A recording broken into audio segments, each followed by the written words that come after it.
Hello' বন্ধু বান্ধৱীসকল, আজি তোমালোকৰ কাৰণে লৈ আহিছোঁ BA ফাৰ্ষ্ট ছেমিষ্টাৰৰ হিষ্ট্ৰী গোট নম্বৰ 1 1206 খ্ৰীষ্টাব্দলৈকে এই গোটৰ ইম্পৰ্টেণ্ট কুৱেশ্যনসমূহ আজি আলোচনা কৰিম।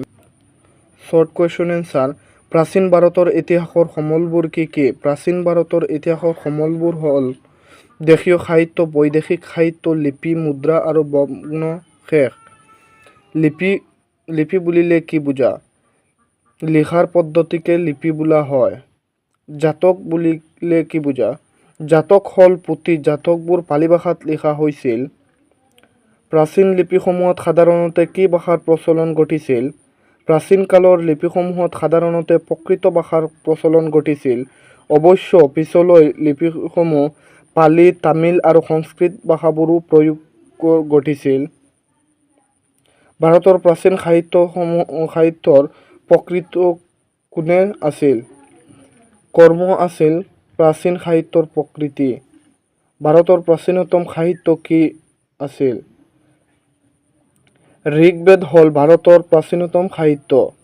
দুখন বৌদ্ধ সাহিত্যৰ নাম লিখা। দীপবংশ আৰু মহাবংশ হ'ল দুখন বৌদ্ধ সাহিত্য। ইণ্ডিকা নামৰ গ্ৰন্থখন কোনে ৰচনা কৰিছিল? ইণ্ডিকা নামৰ গ্ৰন্থখন মেগাস্থেনিছে ৰচনা কৰিছিল। বেদ কেইখন আৰু কি কি? বেদ 4খন, সেয়া হ'ল ঋগ্বেদ, যজুৰ্বেদ, অথৰ্ববেদ আৰু সামবেদ। বৈদিক যুগৰ পৰিয়ালৰ মুৰব্বীজন কোন আছিল? বৈদিক যুগৰ পৰিয়ালৰ মুৰব্বী হ'ল গণপতি আৰু কুলপতি। বিহাৰ বুলিলে কি বুজা? বিহাৰ হৈছে বৌদ্ধ ভিক্ষু থকা বাসস্থান। স্তূপ বুলিলে কি বুজা? স্তূপবোৰ হৈছে বৌদ্ধ ধৰ্মৰ প্ৰতীক বা চিহ্ন।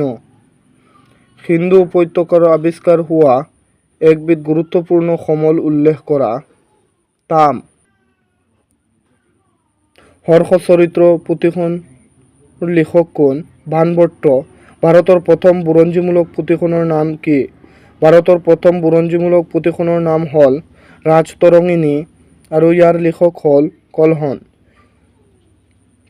বৌদ্ধ সাহিত্যৰ ভাগ কি কি? বৌদ্ধ সাহিত্যৰ ভাগ কেইটা হ'ল জাতক, পিটক আৰু নিকায়।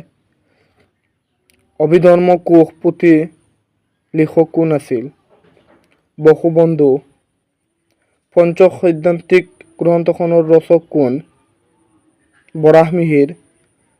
সৰ্বপ্ৰথম দাশমিৰ গণনা কোনে আৰম্ভ কৰিছিল? আৰ্যভট্টই।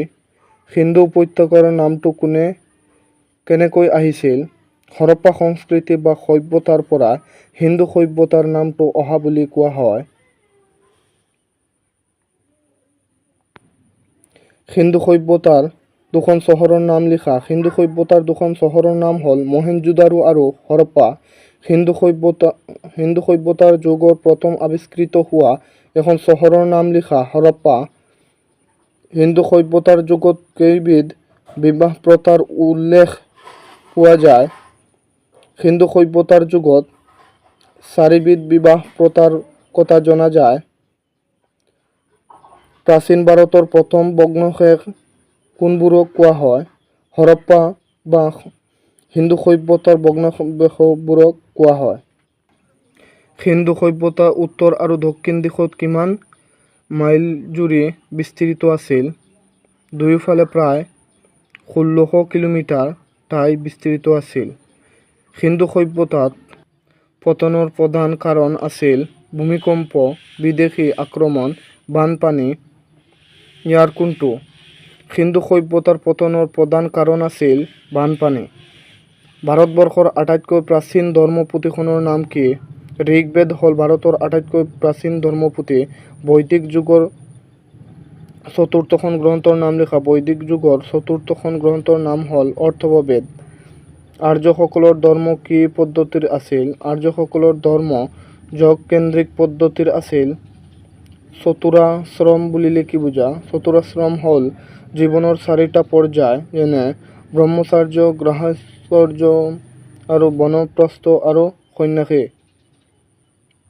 বৰ্ণ বুলিলে কি বুজা? বৰ্ণ শব্দবোৰৰ অৰ্থ শ্ৰেণী বুলি বুজিব লাগিব। চাৰি শ্ৰেণী কি? চাৰি শ্ৰেণী হ'ল ব্ৰহ্ম বা পুৰোহিত শ্ৰেণী, ক্ষত্ৰিয়, বৈশ্য আৰু ক্ষুদ্ৰ। দীঘল কুৱেশ্যন এনচাৰ। সিন্ধু উপত্যকাৰ সভ্যতাৰ নগৰ পৰিকল্পনাৰ আঁচনি।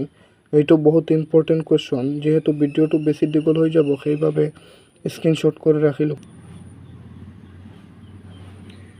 সিন্ধু উপত্যকাৰ সভ্যতাৰ পতনৰ কাৰণ। এইটো আৰু বেছি ইম্পৰ্টেণ্ট হয়।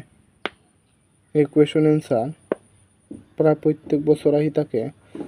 আৰ্যসকলৰ বৰ্ণ আৰু আশ্ৰম ব্যৱস্থা। এইবিলাক বহুত ইম্পৰ্টেণ্ট। হৰপ্পা যুগৰ কৃষি। ঋগ্বেদৰ যুগৰ আৰ্যসকলৰ ধৰ্মবিশ্বাস। এই কুৱেশ্যন এনচাৰ 10 মাৰ্ক ইমান ইম্পৰ্টেণ্ট কুৱেশ্যন এনচাৰ। প্ৰাচীন ভাৰতৰ বুৰঞ্জীৰ সমলৰ বিষয়ে লিখা। এইটো বহুত ইম্পৰ্টেণ্ট কুৱেশ্যন এনচাৰ। স্ক্ৰীনশ্বট কৰি ৰাখি ল'ব। বহুত ইম্পৰ্টেণ্ট কুৱেশ্যন এনচাৰ।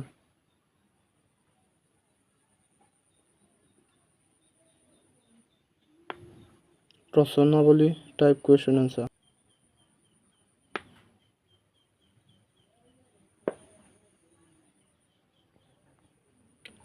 প্ৰাচীন ভাৰতৰ বুৰঞ্জী অধ্যয়নৰ পুৰাতত্ত্ববিদ সমলসমূহৰ বিষয়ে আলোচনা কৰা। এইটো বহুত ইম্পৰ্টেণ্ট কুৱেশ্যন এনচাৰ। এইবিলাক বহুত ইম্পৰ্টেণ্ট কুৱেশ্যন এনচাৰ হয়। ৰচনাৱলী টাইপ কুৱেশ্যন এনচাৰ। স্ক্ৰীনশ্বট কৰি বৈদিক যুগৰ সাহিত্য সম্পৰ্কে আলোচনা কৰা। এইটো বহুত ইম্পৰ্টেণ্ট কুৱেশ্যন এনচাৰ।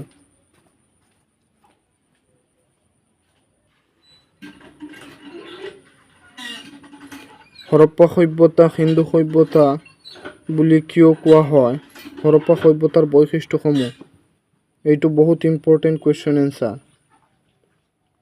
নগৰীয়া সভ্যতা, অৰ্থনৈতিক আৰু সামাজিক দিশ। এইটো বহুত ইম্পৰ্টেণ্ট কুৱেশ্যন এনচাৰ। কৃষি, পশুপালন, ব্যৱসায় আৰু বাণিজ্য, ধৰ্ম। সিন্ধু সভ্যতাৰ আৰ্থ-সামাজিক অৱস্থাৰ বিষয়ে লিখা। এইবোৰ পৰীক্ষাত আহে। বহুত ইম্পৰ্টেণ্ট কুৱেশ্যন এনচাৰ। স্ক্ৰীনশ্বট মাৰি ৰাখি ল'বা।